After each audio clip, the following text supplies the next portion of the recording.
This video is brought to you by Dashlane. Get a safe and convenient internet for 30 days free with the link down below. AMD Zen or Zen Plus APUs. They are so thoroughly dominating the entry-level new parts market that I'm honestly a bit worried and hoping that the new Intel architecture can compete. But for consumers, that means that for now there's a very cheap set of options for building a gaming PC with competent integrated graphics on a socket that is easily upgradable. Of those components, the Athlon line has been the one I have focused more for obvious reasons. At $50, it tends to be the cheapest way to get into gaming if you're buying new components and avoiding the used market. This is no secret, I use the Athlon APU so much that it literally seems to have become part of my internet reputation. On more mainstream PC gaming circles, however, these parts get a bit of a bad rep. For example, recently Linus from Linus Tech Tips tackled this issue, and while he gave the Athlon a fair chance, he ended falling short in some of the conclusions. Then take a look at what you're giving up compared to what we would consider to be the best bang for the buck chip on the market, the AMD Ryzen 5 3600. A Ryzen 3600, a €200 CPU. Why? Now, I love Linus. I say this very honestly. We all look up to him in different ways, and I'm really looking forward to going to LTX this year.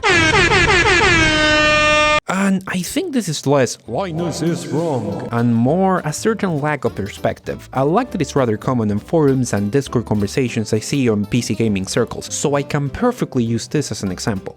So, why should you use a dual-core $50 Athlon APU instead of something with better bang for buck, like a 6-core $85 Ryzen 1600 AF or the €200 Ryzen 3600? The answer is context. Let me show you something. When I was thinking about this, I talked to my friend and Spanish-speaking tech YouTuber Nate Gentile that I wanted to make an experiment on his channel to prove this point. You can see the full video link in the description, and if you see me using lots of clips of that in the background, this is why. Let's consider 4 countries on which to build a PC: Spain, where I live, Chile, Mexico, and Argentina. When considering PC building in different countries, it is important to consider how €50 does not feel like €50 on every single place. Average monthly income is useless as a measurement of common salaries. These numbers will appear stupidly high or low if you are from any of these countries, but they're useful as tools for relative comparisons. And so you can see that these developing countries tend to have a lower purchasing power than I will have in Spain. So for Mexico, my €50 could feel like €80 or more. Keep that in mind. Let's make a build list for the cheapest gaming PC possible using new components. Case: literally the cheapest available when I check all the options. Is this not a very sturdy, not fantastically made piece of plastic and metal? Correct. Would you just be more efficient putting the build in a box? Possible, if you're crafty enough and you can get the airflow working. Can you spend $10 more and get a case with proper cable management? At this level, something as small as $10 could make the difference between meeting the budget or not. And remember, purchase power changes between countries, so that difference could feel like double. RAM? Interestingly enough, most 8GB dual-channel kits are usually labeled as gaming and hiked up in price. Lucky for us, if you search in each of the countries for the cheapest 4GB DDR4 stick and then buy 2, it will work just great. Do not concede to the temptation of buying a single cheap 8GB stick, even if it sounds faster. Since integrated graphics use RAM as video memory, if you're running on a single channel, you might run into bandwidth issues. That might be the difference between 26 FPS and 30 FPS in some games, and at this level, that is a huge deal. Now, motherboard and power supply. So something that I have learned is that if you're going to overclock, and believe me, you're going to want to overclock this thing, ideally you need a high quality and stable power supply and a good motherboard to filter that voltage. We do not have enough budget for that, so realistically we can either do an okay motherboard and a power supply or the other way around. The cheapest chipset that can do AM4 overclocking is the B350, so I recommend you get the cheapest B350 motherboard you can find in your country as long as it has a heatsink along the BRM. That should be enough to filter stable enough voltage for the overclock that we will do. Often this was found for around the equivalent of 60 to 80 euros in all my test countries. As for the power supply, there are lots of options with suspiciously low prices which I highly highly encourage you to avoid. My rule of thumb is usually to buy the cheapest with at least some level of certification, which in my test cases was around 40 euros. This is not exactly a guarantee of quality, only a bit of a better chance not to end with something that burns itself. Power supplies at this level are terribly inefficient, so be sure to get something with 500 watts or more, because in practice you're going to get way less, and it would often not allow you to overclock your CPU to the max. But as long as you avoid these, you can make do if you understand the sacrifices that you're making. And for storage, I will just go with the cheapest SSD with 300 gigs or more.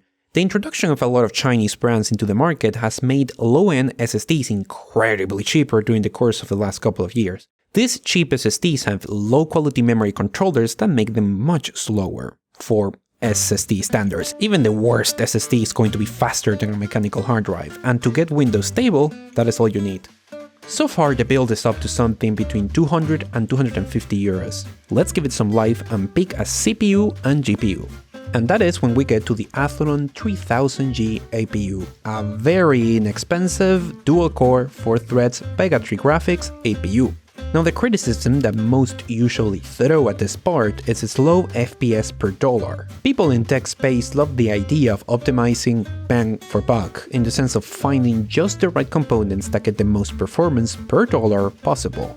Problem is that when you do that calculation, it usually ends up being something like the Ryzen 5 3600G, which Linus uses as a comparison, which is a part price about 4 times more than the Athlon.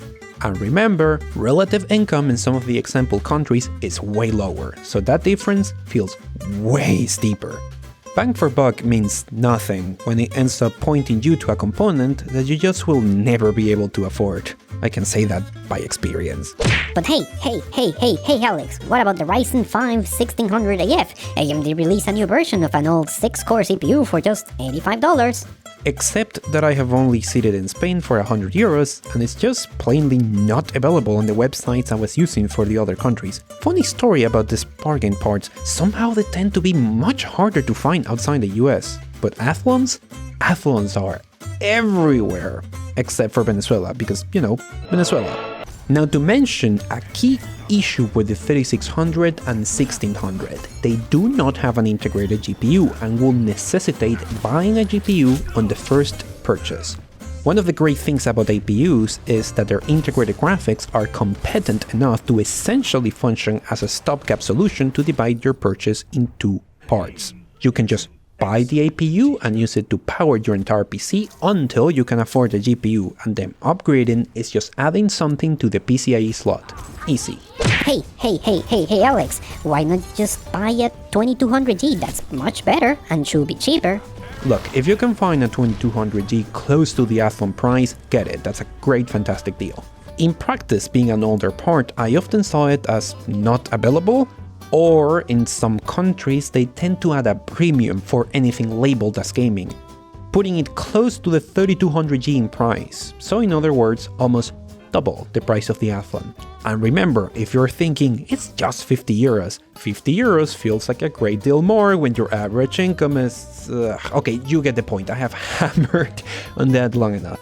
With an Athlon 3000G on board, and just the anemic mini included cooler, I was easily able to overclock the CPU to 3.9 GHz and the GPU to 1.7. You might notice this is a bit lower on the CPU that I did on my dedicated video, and you can blame the cheap power supply for that. But still, this is a stopgap solution, and it does just fine for a variety of gaming scenarios. For example, competitive games like Overwatch on low settings and a 50% resolution scaler play at 60 FPS with minimal issues. You can expect similar results for a variety of light esport titles. Even well-optimized games like Devil May Cry 5 on similar settings work at 60 FPS with little issue. I have raved about the performance of the Athlon lots before, so I'm not going to linger here. Games like Apex Legends start hitting some issues, but mostly still keep it over 30 FPS. I have seen better results on Apex Legends with this part in the past, but that was a much faster RAM, so VRAM bandwidth is 100% being a problem here, but it can still be done with some patience and shadows disabled. However, as I have mentioned before, APUs are great stopgap solutions. Let's say that since you managed to purchase and use this first, Months pass and you can get enough to add a GPU to it. What happens then? Well, my original idea was to add something very inexpensive. The now almost 3-year-old AMD Polaris architecture is still surprisingly in production and very often recommended in budget circles due to its great performance. In fact, they're often so cheap, I suspect they are the reason why AMD has not made a sub $150 GPU on their current generation. Interestingly enough, their problem in developing countries is availability. In Chile, Argentina, and Mexico, if you sort new GPUs by price on the stores I was checking, you mostly end up with super low-end GPUs like the GT 710, which I do not recommend as an upgrade for this build, since it's not very different from what you get with the integrated GPU. For something like this, I will suggest maybe the RX 560. However, the cheapest AMD GPU from that generation that I consistently saw as easily available in all the countries I was checking was the faster and more expensive RX 570. Well, this is overkill for what I had in mind, and it is going to be by far the most expensive part of the build. It is going to illustrate very clearly just how well Athlons can do as cheap CPUs once you upgrade. For example, the 3 games I have shown so far. Since Overwatch and Devil May Cry were both working at nearly 60 FPS on integrated, it is not a surprise that with a great dedicated GPU, both games are locked to 60 FPS on higher settings with no problems.